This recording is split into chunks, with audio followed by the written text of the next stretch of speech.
Hello learners, in today's video we are going to talk about Kathopanishad chapter 1 Vali 2 verses 18, 19 and 20। Kathopanishad जो है वो बहुत ही important उपनिषद है हमारी इंडियन फिलॉसफी से।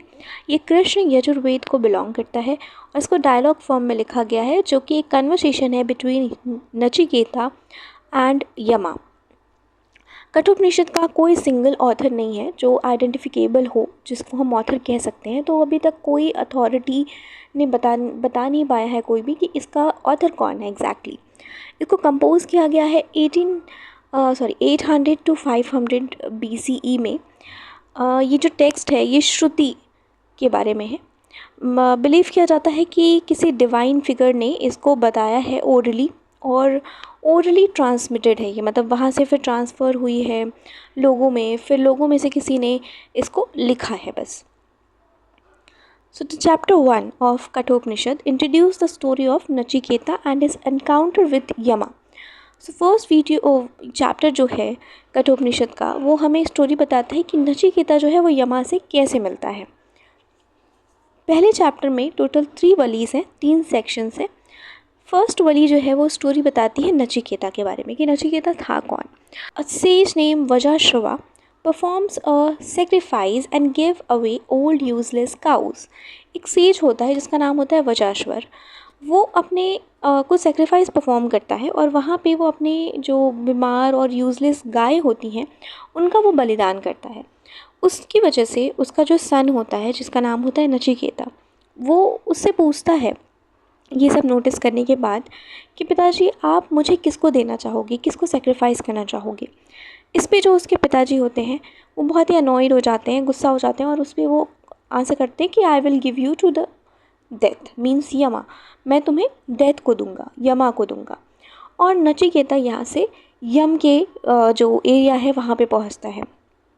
यम वहाँ पे प्रेजेंट नहीं थे, वहाँ पे काफ़ी टाइम तक वो नहीं रहते हैं, और 3 दिन नचिकेता जो है वो वहाँ पे 3 दिन बिना खाने के बिताता है, यम का इंतज़ार करता है।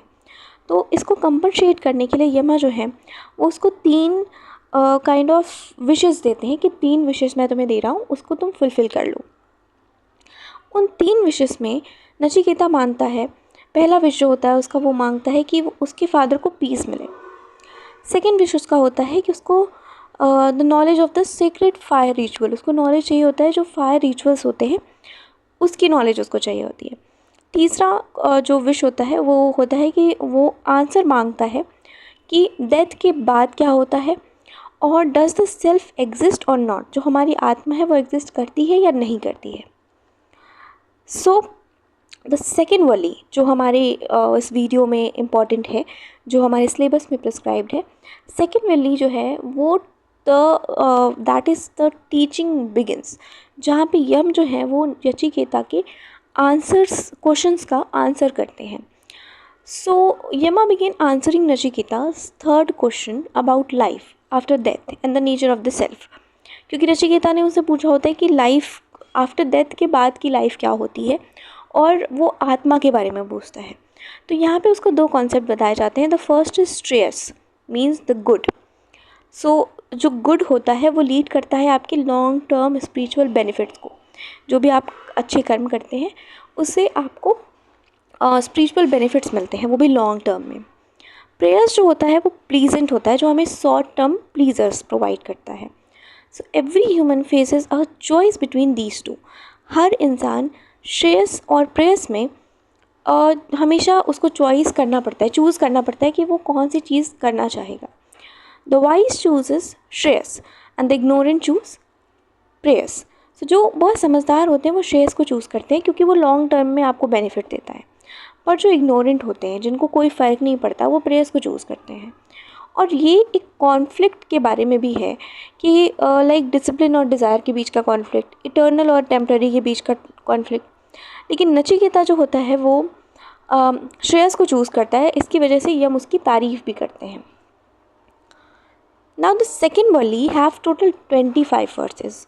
25 वर्सेस हैं इसमें, लेकिन हमें सिर्फ 18, 19 और 20 वर्स के बारे में जानना है। So verse 18 says the self is not born nor does it die. It does not come from anywhere, nor did anything come from it. It is unborn, eternal, everlasting, ancient. It is not killed when the body is killed. इस words में death के बारे में बात होती है. So the पहला point जो यम नचिकेता को बताते हैं वो होता है कि denial of birth and death. आत्मा जो है उसकी कोई बिगनिंग नहीं है. आत्मा जिसको वो सेल्फ कह रहे हैं उसकी कोई बिगनिंग नहीं है, ना ही उसका कोई एंड है. सो लाइक बॉडी, जो हमारी बॉडी होती है वो टेम्पररी होती है, लेकिन जो सेल्फ है वो बियॉन्ड टाइम है. मतलब वो बॉडी के लिए बॉडी की ज़रूरत नहीं है उसको, वो बॉडी के बिना भी एग्जिस्ट कर सकता है. Second point is the self is uncaused. Means जो सेल्फ है वो कहीं से भी ओरिजिनेट नहीं होता, कहीं से भी उसका जन्म नहीं होता, वो इंडिपेंडेंट होता है.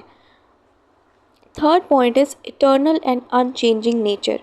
सो यहाँ पे वर्ड्स यूज़ किए गए हैं like unborn, eternal, ancient means sanatan. So that emphasise that the self is never changing and always exist.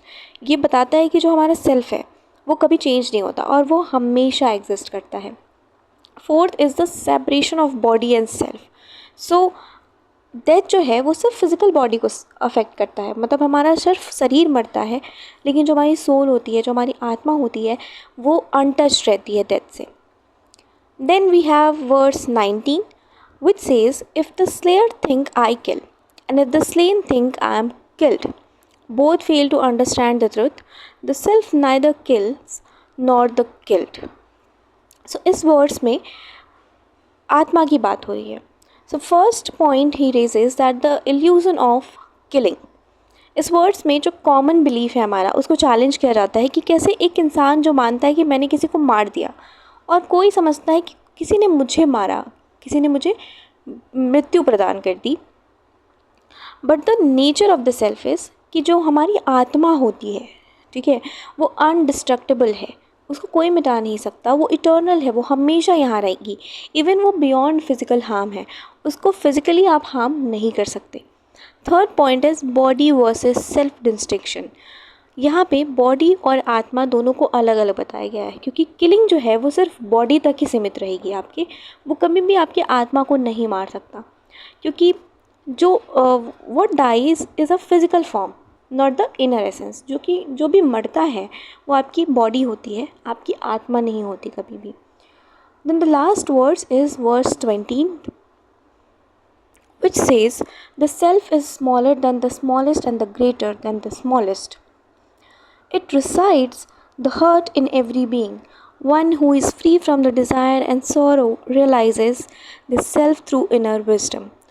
इस वर्ड्स में पहला पॉइंट जो वो बताते हैं that is paradoxical nature of the self. The words describe the self as smaller than the smallest and greater than the greatest. यहाँ पे ये वर्ड्स जो है वो हमें बताती है कि जो आत्मा है वो एक छोटे से छोटे जीव से भी छोटी है और बड़े से बड़े जीव से भी बड़ी है. It shows that the self can not be measured और understood in a physical term. ये वर्ड्स हमें बताती है कि जो हमारी आत्मा है उसको आप मेज़र नहीं कर सकते. फिज़िकल टर्म में आप कभी भी आत्मा को मेज़र नहीं कर सकते, क्योंकि ये बियॉन्ड स्पेस है, इसका कोई साइज़ नहीं है, इसकी कोई लिमिटेशन नहीं है. The second point is immanence and transcendence. So जो हमारा सेल्फ है वो इमिनेंट है, means present within every individual. जो आत्मा होती है वो हर इंडिविजुअल के अंदर है, हर जगह प्रेजेंट है. ट्रांसेंडेंट मतलब कि वो हमारे यूनिवर्स से भी ऊपर है, आप उसको कभी नहीं समझ सकते. The self is within us and beyond everything. Self जो है वो हमारे अंदर भी है और हर चीज़ से परे भी है. Third point is the heart as inner consciousness. जो हर्ट है हमारी बॉडी में वो सिर्फ एक फिज़िकल ऑर्गन नहीं है, वो रिफ़र करता है इनर कॉन्शियसनेस को, the deepest level of awareness को. Fourth point is the condition of realisation. This word says that the self is realized by the one who is free from desire and sorrow. हम अपने आत्मा को तभी समझ सकते हैं, सिर्फ वही समझ सकता है हम अपनी आत्मा को जो हर दुख, हर डिज़ायर से ऊपर उठ चुका हो, फ्री हो चुका हो. So this is all about Kathopanishad chapter 1 only 2 words 18, 19 and 20. If you have any query about this topic or any other topic, you can comment below and have a nice day.